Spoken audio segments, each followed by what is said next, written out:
In 1862, the United States was a young, fractured nation, caught in the throes of internal turmoil. The Civil War was raging in the East, but far from the battlefields of Gettysburg and Antietam, another conflict was brewing on the western frontier. This struggle was not one of state versus state, but of two vastly different cultures clashing over land, resources, and survival. The Dakota Sioux, a proud and ancient people with deep ties to the land, found themselves in a life-or-death conflict with settlers who were rapidly encroaching upon their ancestral territories. For centuries, the Dakota Sioux had lived in harmony with the natural world. Their lives were intertwined with the land, rivers, and animals, all of which they saw as sacred. Their society was complex, with rich traditions, spiritual beliefs, and a way of life that had been passed down through generations. But the arrival of settlers in the early 19th century began to erode that way of life.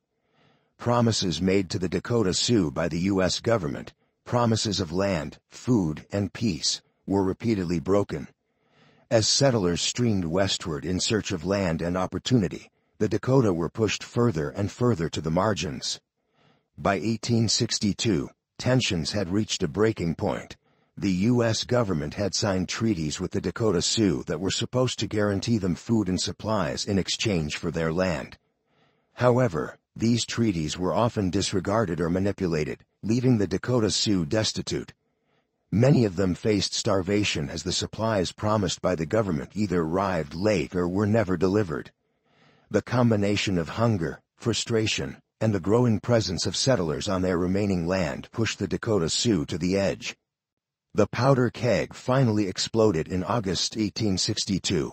A group of young Dakota men, driven by desperation and anger, killed 5 settlers.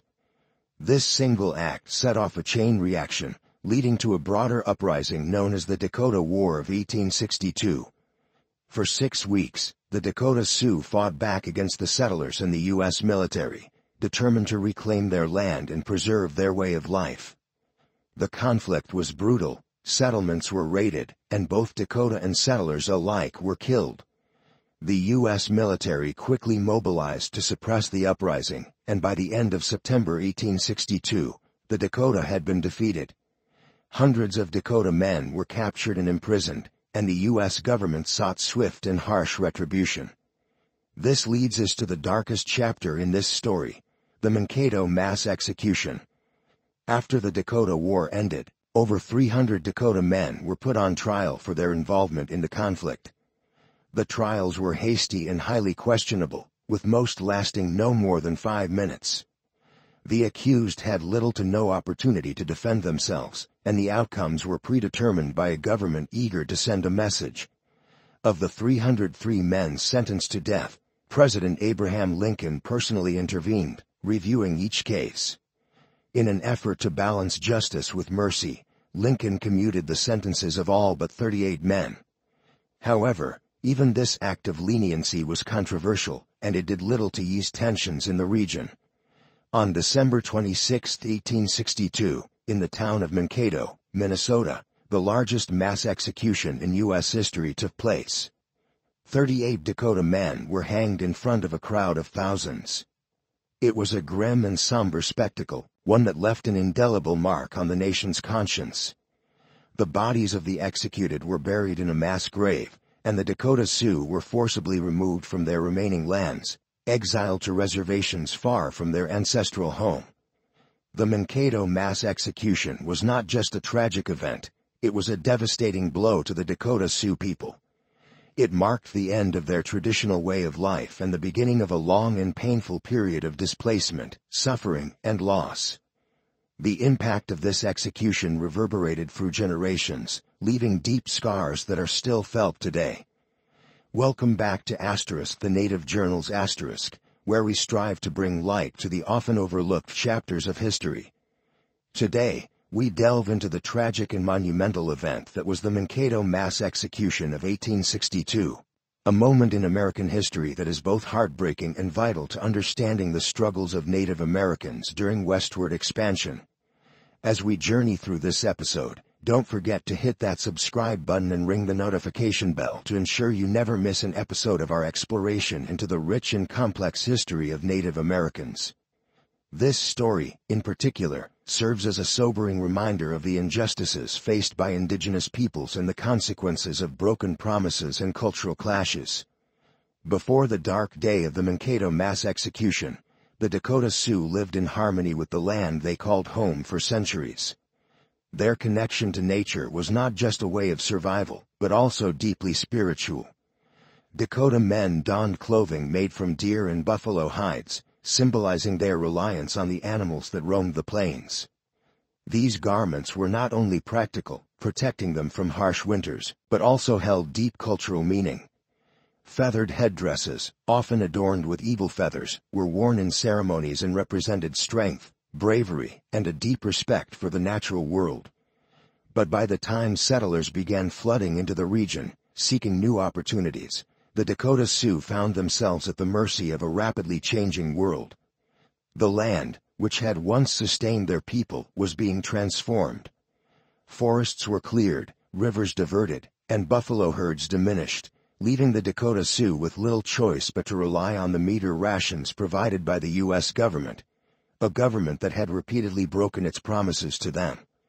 The Dakota people's spiritual beliefs, which emphasized living in balance with nature, stood in stark contrast to the settlers' desire to conquer and cultivate the land. The settlers viewed the land as a commodity, something to be owned, divided, and sold, while the Dakota Sioux saw it as sacred, something to be shared and preserved for future generations. This fundamental difference in worldview was at the heart of the conflict that would eventually lead to the tragic events of 1862. In the aftermath of the Mankato mass execution, the Dakota Sioux were forced to leave their homeland. Those who survived the war and the trials were exiled to remote reservations in Nebraska and South Dakota. Their once vibrant culture was decimated, their way of life irrevocably changed. The Mankato mass execution stands as a stark reminder of the consequences of cultural misunderstanding, greed, and the violation of treaties. As we reflect on this tragic event, it's important to remember that the Dakota Sioux were not just victims, they were resilient survivors. Despite the overwhelming odds stacked against them, they held on to their traditions, their language, and their identity. Today, the descendants of those who lived through the Dakota War and the Mankato mass execution continue to honor their ancestors by preserving their culture and sharing their stories with the world. So, as you watch this episode and others like it, remember that history is not just a collection of dates and events. It's a story of people, of triumphs and tragedies, and of the enduring spirit of the human race. A story of desperation and resistance, the Dakota Sioux Uprising of 1862 ***. In 1862, as the United States grappled with its internal struggles, one of the most tragic chapters of Native American history unfolded against the backdrop of the Civil War. The Dakota Sioux, an ancient tribe with a profound spiritual connection to their land, faced mounting pressures from settlers of European descent pouring into Minnesota, seeking new opportunities and a fresh start. For the Dakota, this relentless westward expansion was not merely an encroachment on their land. It was an existential threat to their way of life. The Dakota Sioux had lived for centuries in harmony with the plains and forests, their cultural practices woven into the very fabric of the land. They held elaborate ceremonies to honor the spirits of nature, with the buffalo occupying a sacred position and their beliefs as a symbol of sustenance and strength. However, as more settlers arrived, the Dakota way of life began to unravel. Their traditional customs, once thriving, were increasingly disrupted by the relentless advance of settlers, who cut down trees and cultivated the land, altering the environment that the Dakota had cherished for generations. At the heart of this tragedy lay a series of treaties made with the U.S. government, particularly the Treaty of Traverse des Sioux and the Treaty of Mendota. These agreements forced the Dakota Sioux to surrender vast amounts of their land in exchange for money, food, and promises of support. The government designated a narrow 20-mile-wide reservation along a 150-mile stretch of the upper Minnesota River for the Dakota, a fraction of their original territory. Unfortunately, as history would prove, these promises were often empty, leaving the Dakota facing severe hardships. The years following these treaties brought about a painful reality for the Dakota Sioux. The settlers' encroachment led to a swift reduction in their land and resources, threatening their traditional livelihood of hunting and gathering. By 1862, the Dakota faced a desperate situation: poor crop yields, inadequate government support, and the overwhelming pressures of a changing world. Starvation loomed as a constant specter, and the once vibrant culture of the Dakota was now teetering on the brink of collapse. The anger and frustration within the Dakota community grew palpable. They felt trapped, betrayed by a government that had broken its promises and by traders who exploited their situation. Much of the compensation they were owed disappeared into the hands of unscrupulous traders, who charged exorbitant prices for necessities, further exacerbating their plight. In 1858, when Minnesota achieved statehood, leaders from various Dakota groups, led by the respected chief Lil Crow, traveled to Washington in hopes of addressing their grievances. Instead of regaining their rightful land, they lost even more of their territory near the Minnesota River, a devastating blow that shattered their hopes for the future. As settlers transformed the landscape, cutting down trees and farming newly claimed land, the Dakota's annual cycles of farming, hunting, fishing, and gathering were disrupted. The once abundant wildlife, including bison, elk, and deer, dwindled as settlers hunted them to near extinction. This depletion of resources made it increasingly difficult for the Dakota to provide for their families and engage in trade. The tension continued to mount as they realized that their connection to the land and their identity as a people were under dire threat. The summer of 1862 brought a tipping point. As frustrations boiled over, George E. H. Day, a special commissioner on Dakota affairs, penned a crucial letter to President Abraham Lincoln on January 1, 1862. Tasked with investigating the grievances of the Sioux people, Day's mission highlighted the urgent need for the government to address the conflicts that were brewing. His correspondence underscored the broken treaties, unpaid annuities, and rising discontent within the Dakota community. Despite Day's efforts, the government's response was inadequate and tensions escalated. On August 4, 1862, leaders from the northern Sisseton and Wahpeton Dakota bands gathered at the Upper Sioux Agency, successfully negotiating for food. However, when the southern Endo-Wakanton and Wapakoot bands sought supplies from the Lower Sioux Agency just days later, they were met with disdain from Indian agent Thomas Galbraith, who refused to provide food without payment. The Dakota representatives turned to Andrew Jackson Myrick, a government trader, pleading for credit to purchase food. Myrick's infamous response, "If they are hungry, let them eat grass or their own dung," was a callous remark that echoed in the hearts of the Dakota people, a stark reminder of their dire circumstances. Little Crow and his band were profoundly affected by Myrick's words. In a letter to General Sibley, Little Crow expressed the anger and desperation that pushed the Dakota toward conflict. On August 16, 1862, just days after the long-awaited treaty payments finally reached St. Paul, violence erupted. Desperate to feed their families, 4 young Dakota warriors, driven by frustration and hunger, killed 5 white settlers, igniting the Dakota War of 1862. In a mere 37 days, a brutal conflict unfolded, resulting in significant loss on both sides. On August 18, Little Crow led a daring surprise attack on the Lower Sioux Agency. Among the first casualties was trader Andrew Myrick, who, after being shot, attempted to flee through an attic window but was ultimately killed as he ran toward the cornfields. In a grim act of retribution, Myrick's decapitated head was later found with grass stuffed into his mouth, a chilling symbol of the Dakota's rage against the betrayal they had endured. The Dakota warriors raided the agency, seizing supplies that included flour, pork, clothing, and ammunition. This diversion allowed some of the Dakota to escape to Fort Ridgely, a sanctuary just 14 miles away. The brutal reality of war had descended upon the region, and the once peaceful Dakota community was now embroiled in a fight for survival. Despite the fleeting nature of the conflict, the impact of the Dakota War of 1862 reverberated through history. forever altering the lives of generations of Dakota people. The tragic events that unfolded during this time marked a turning point in their struggle, a culmination of broken promises, cultural clash, and desperation. As we reflect on this harrowing chapter in American history, it is vital to recognize the resilience and strength of the Dakota Sioux people. Despite the overwhelming challenges they faced, their spirit endured. The legacy of the Dakota War serves as a reminder of the ongoing fight for justice and recognition of Indigenous rights in the United States. Today, the descendants of those who lived through this dark period continue to honor their ancestors, sharing their stories and preserving their cultural heritage in the face of adversity. As we explore the narratives of the Dakota Sioux and their experiences, we must acknowledge the importance of understanding and addressing historical injustices. The story of the Dakota War and the Mankato mass execution is not just a tale of loss but also a testament to the resilience of a people who refused to be forgotten. Their legacy, marked by both tragedy and strength, continues to inspire efforts for reconciliation and justice today. The dark complexity of the Dakota War, captivity, dilemmas, and human struggles.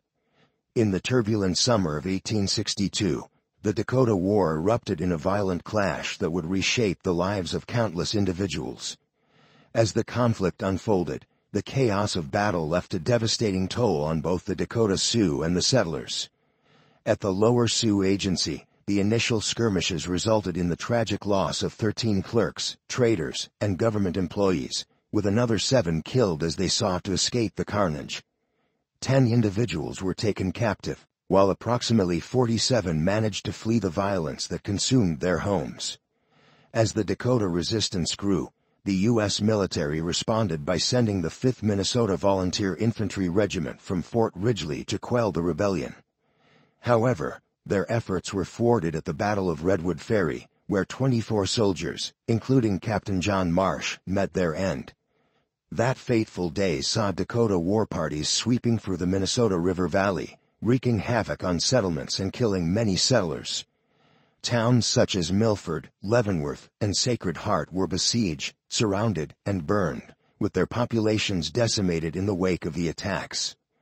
Amid the frenzy of violence, some Dakota warriors sought to warn their friends at the Lower Sioux Agency to escape before it was too late. Little Crow, a prominent leader, was torn between his responsibilities as a warrior and his desire to protect his people. One notable incident involved George Spencer, a clerk in the trading store, who was spared by Joaquin Yantawa, one of Little Crow's trusted soldiers. While some captives were taken, primarily women and children, the presence of mixed-blood Dakota created a unique dilemma.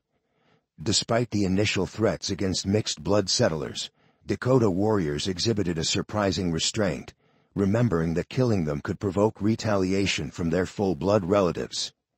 This complexity added layers to the conflict, highlighting the intricate relationships that existed between the Dakota and the settlers. As the situation escalated, the leaders of the Dakota faced moral and ethical dilemmas regarding the captives they had taken. Some, like Big Eagle, advocated for returning the captives to the fort, believing that it would foster goodwill and perhaps lead to peaceful negotiations. In contrast, Little Crow insisted on holding the captives as hostages, viewing them as vital to the war effort. He believed that keeping them safe within the Dakota community could provide leverage against the U.S. government. Initially, the responsibility of caring for these captives fell to the soldiers who had captured them. However, as the conflict wore on and the realities of war took their toll, the duty of feeding and protecting the prisoners was shared among families within Little Crow's camp. The treatment of captives during the Dakota War remains a deeply contentious subject. Among the white women and girls taken captive were some as young as 12 and as old as 40. Historian Gary Clayton Anderson asserts that many of these young girls and middle-aged women were forced into relationships that the Dakota viewed as marriages. In the heat of battle, young Dakota warriors sought various motivations for their involvement, ranging from revenge and honor to the desire for companionship. Tragically, there were reports of sexual violence on the first evening of the conflict, August 18, 1862. These incidents highlight the dark and complex reality of war, where the lines between captor and captive blur. However, there were also instances of compassion amidst the chaos, as some female captives were adopted and protected by Dakota families, a testament to the complexity of human relationships during this tumultuous time. In the aftermath of the war, the question of how captives were treated became a focal point of both condemnation and understanding. The varied responses to captivity, from violence to adoption, reflect the multifaceted nature of the conflict. While some individuals sought to assert dominance and retaliate against their enemies, others recognized the value of preserving life and fostering community ties. As the Dakota War unfolded, the human struggles faced by both sides became increasingly intertwined. The realities of war exposed the vulnerabilities of individuals caught in the crossfire, revealing the deep emotional and moral conflicts that emerged during such a catastrophic event. The decisions made in the heat of battle would leave lasting scars on both the Dakota Sioux and the settlers, forever altering the landscape of Minnesota and the lives of those who called it home. As we reflect on the complexities of the Dakota War, it is crucial to acknowledge the resilience and strength of the Dakota Sioux community. Despite the overwhelming challenges and atrocities that unfolded, their ability to adapt, protect, and preserve their culture in the face of adversity speaks volumes about their enduring spirit. The legacy of this conflict serves as a sobering reminder of the consequences of war, the fragility of human relationships, and the ongoing struggle for justice and recognition faced by Indigenous peoples in America today.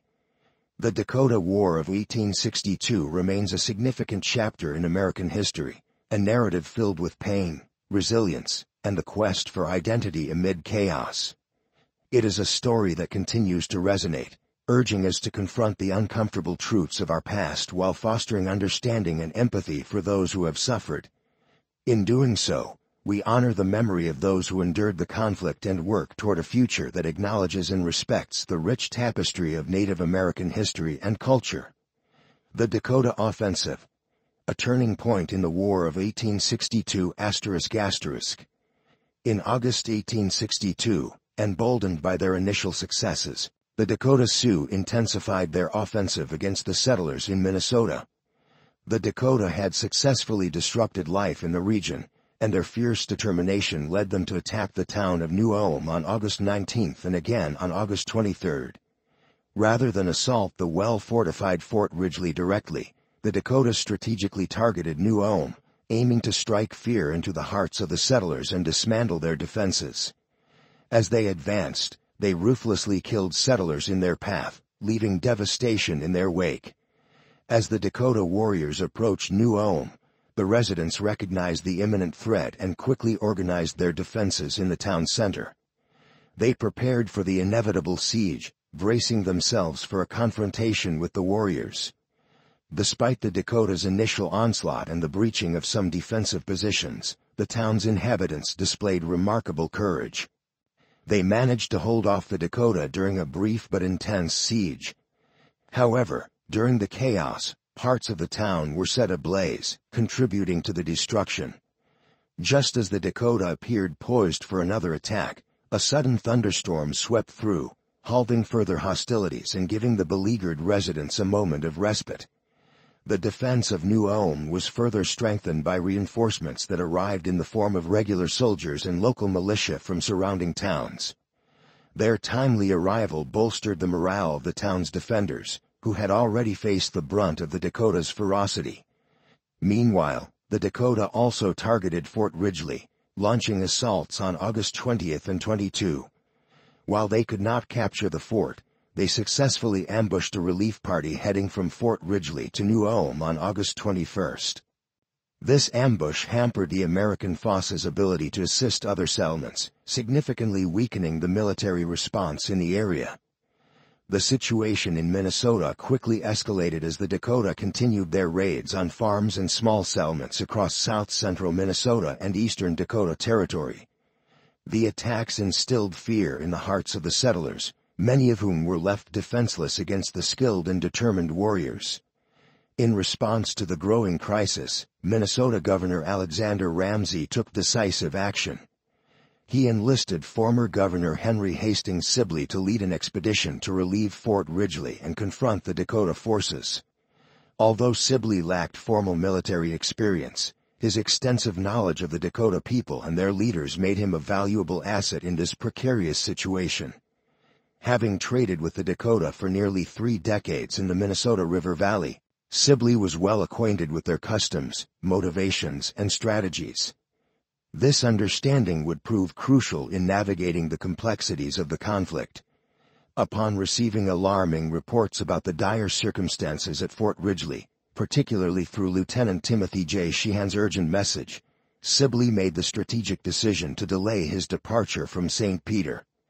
He awaited reinforcements and supplies to ensure he would have the necessary resources for the impending confrontation. On August 26, Sibley finally set out, leading a formidable force of 1,400 men. This contingent included the 6th Minnesota Volunteer Infantry Regiment and 300 irregular troops, all ready to face the Dakota warriors. The stakes were high as Sibley's expedition began its march toward Fort Ridgely. The tension in the air was palpable, with both sides bracing for an inevitable confrontation. As Sibley's forces advanced, they carried not only the hopes of the settlers in Minnesota but also the weight of history, as the actions taken during this critical juncture would resonate far beyond the immediate conflict. The fate of countless lives hung in the balance, and the stage was set for a dramatic clash that would define the Dakota War of 1862. The Dakota Sioux, fueled by anger and desperation, were poised to defend their territory fiercely, while Sibley's troops, motivated by duty and the desire to protect their fellow citizens, were determined to restore order. As the two sides prepared to meet, the outcome of this conflict remained uncertain, with the potential for both glory and tragedy looming on the horizon. The events that would soon unfold would forever alter the landscape of Minnesota, leaving a lasting legacy on the lives of all those involved. The Battle of Wood Lake, a pivotal moment in the Dakota War. On August 27, 1862, Colonel Samuel McPhail's mounted vanguard finally reached Fort Ridgely, effectively ending the siege that had gripped the fort and its inhabitants. The remainder of Colonel Henry Hastings Sibley's forces arrived the following day, establishing a camp just outside the fort's protective walls.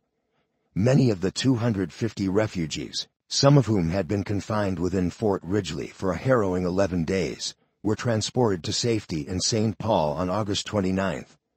As the crisis deepened, Minnesota's Adjutant General Oscar Malmrose and Governor Alexander Ramsey found themselves in a desperate position, appealing for assistance from other northern states, the U.S. Department of War, and even President Abraham Lincoln himself.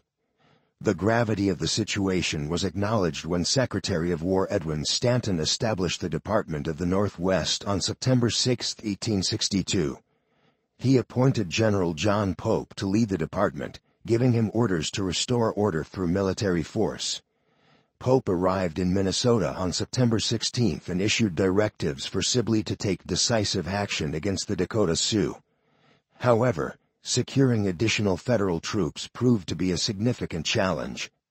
General Pope reached out to Wisconsin for reinforcements, but only the 25th Wisconsin Volunteer Infantry Regiment responded, arriving on September 22 to defend temporary military posts along the Minnesota frontier. Recruitment efforts for Minnesota's infantry had resumed in July 1862 after President Lincoln's call for volunteers. Soldiers from various regiments were dispatched as they were formed, but the urgency of the situation demanded immediate action. Sibley, concerned about the lack of experience among his troops, sought the return of the 3rd Minnesota Infantry Regiment, which had previously surrendered to Confederate forces. His request was granted, and they rejoined Sibley's forces at Fort Ridgely on September 13. This reintegration bolstered Sibley's ranks, which now numbered approximately 1,019 men, including 270 soldiers from the 3rd Minnesota, 9 companies from the 6th Minnesota, 5 companies from the 7th Minnesota, 1 company from the 9th Minnesota, 38 Renville Rangers, 28 mounted citizen guards, and 16 citizen artillerists. On September 19, Sibley's forces departed Fort Ridgely, determined to confront Chief Little Crow and his Dakota warriors on the open plains above the Yellow Medicine River. Sibley was confident in his well-equipped troops, armed with rifled muskets and artillery, believing they had a distinct advantage over the Dakota warriors, who primarily carried double-barreled shotguns. However, the Dakota had a network of runners, continually reporting Sibley's movements, allowing Little Crow and his soldiers lodge to stay informed of the advancing U.S. forces. On September 22, under pressure from the soldiers' lodge, Little Crow ordered able-bodied men to march south toward the Yellow Medicine River. Some warriors went willingly, while others marched out of fear of retribution from the lodge, led by influential leaders like Cut Nose and Marpia Okinawan. A friendly group of Dakota camp members joined the march, hoping to prevent a surprise attack on Sibley's army. A total of 738 men gathered a few miles from Lone Tree Lake after learning about Sibley's encampment. A council convened among the Dakota leaders, and Little Crow proposed a daring nighttime attack on Sibley's camp. However, prominent leaders like Gabriel Renville and Solomon Two Stars vehemently opposed the plan. They argued that it underestimated Sibley's size and strength, labeling a nighttime assault as cowardly and predicting inevitable failure due to the lack of support from their fellow warriors. After observing Sibley's fortified camp, complete with breastworks and defenses, Rattling Runner and the other hostile Dakota leaders decided to postpone their assault.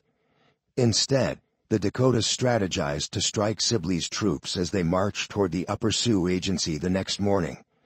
Under the cover of darkness on the night of September 22, Little Crow, Chief Big Eagle, and other leaders stealthily positioned their warriors in the tall grass along the road, preparing to ambush Sibley's unaware troops at dawn.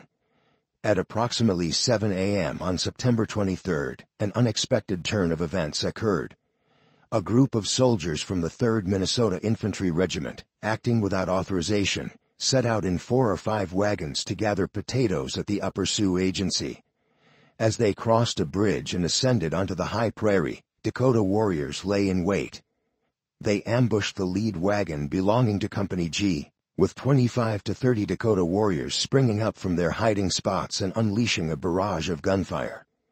This sudden attack ignited the Battle of Wood Lake, plunging both sides into chaos.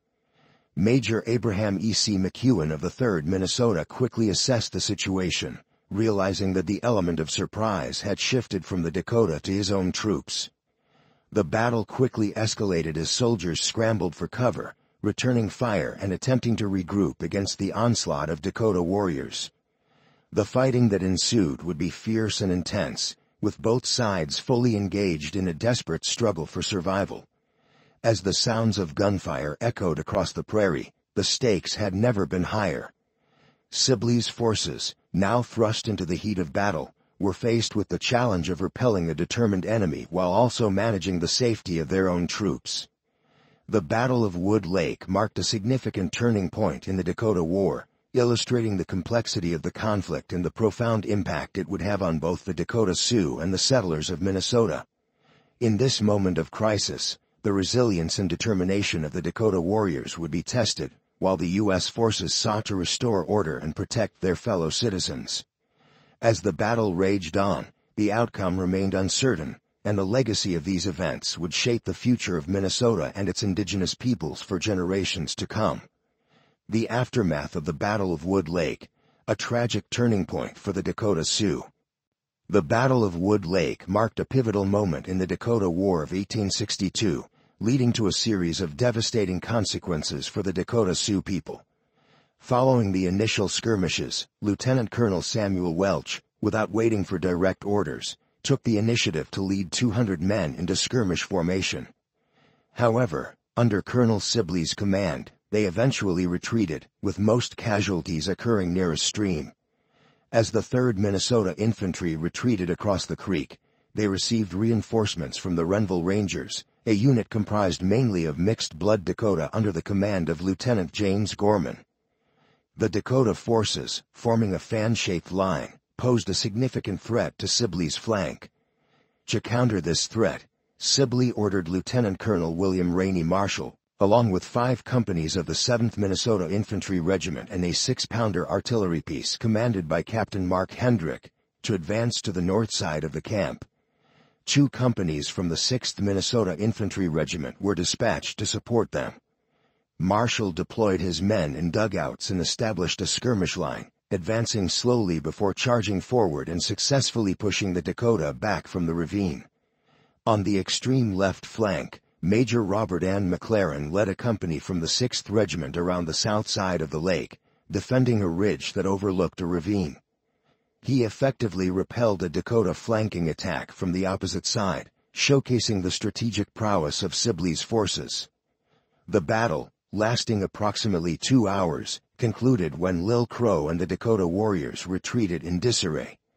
Tragically, Chief Mankato was killed during the conflict by a cannonball, symbolizing the heavy toll the battle took on the Dakota leadership. In the aftermath, many Dakota fighters, numbering in the hundreds, were unable to participate or fire a shot due to their positioning away from the main action. Recognizing their precarious situation, Sibley chose not to pursue the retreating Dakota, primarily due to his own forces' exhaustion and diminished numbers. Following orders, Sibley's troops conducted a somber recovery of 14 fallen Dakota warriors, offering a measure of respect to their adversaries in death. The exact number of Dakota casualties remained uncertain, but this battle effectively marked the beginning of the end for the Dakota War. Sibley's forces suffered 7 fatalities, with an additional 34 soldiers seriously wounded. In the days following the battle, a significant turning point occurred at Camp Release on September 26, 1862. The Dakota Peace Party surrendered 269 former prisoners to Colonel Sibley, comprising 162 mixed-blood individuals and 107 white hostages, primarily women and children, who had been held by hostile Dakota factions. As Little Crow and a small contingent of followers fled to the northern plains, more Mdewakanton warriors quietly joined the friendly Dakota at Camp Release in the subsequent nights, motivated by a desire to avoid facing winter on the plains and Sibley's assurance that only those responsible for settler killings would be punished. The surrender of Dakota warriors and their families initiated a grim series of military trials conducted between September and November 1862. Out of 498 trials, 303 men were found guilty and initially sentenced to death. Ultimately, the fate of these men rested with President Lincoln, who meticulously reviewed the trial transcripts and approved the execution of 39 individuals, although one sentence was later suspended. As preparations for the executions were made, the convicted men were moved to Mankato. On December 26, 1862, the largest mass execution in U.S. history took place in Mankato, Minnesota, under President Lincoln's orders. The condemned Dakota men were hanged from a gallows constructed specifically for the occasion, in front of an estimated 4,000 spectators who lined the streets to witness the grim event. Historical accounts recount that in their final moments, the men held hands and sang a Dakota song, a poignant testament to their bravery and unity in the face of imminent death. The consequences of the war and the subsequent mass execution rippled through the Dakota community, leaving deep scars that would last for generations. Those Dakota men convicted of war crimes faced various fates. Some were transported to Davenport, Iowa, where they were imprisoned for 3 years before being exiled. Others who were interned at Fort Snelling were placed on steamboats and sent to a reservation in Crow Creek, South Dakota. Today, the majority of Dakota people continue to live in exile, residing in locations such as Nebraska and South Dakota. Additionally, many sought refuge in Canada to escape the aftermath of the conflict. The story of the Mankato mass execution of 1862 serves as a sobering reminder of the consequences of war and the fragility of human life amid conflict. It highlights the tragic outcomes of broken treaties, cultural clashes, and the devastating impact of violence on Indigenous communities. As we reflect on this dark chapter in American history, it is crucial to recognize the resilience of the Dakota people and their enduring spirit. Thank you for joining us in this episode. If you found the story of the Mankato mass execution compelling, we invite you to share your thoughts in the comments section. Don't forget to subscribe to our channel to stay updated with our captivating historical narratives and facts. Together, let's honor the stories of those who came before us and strive for a deeper understanding of the past.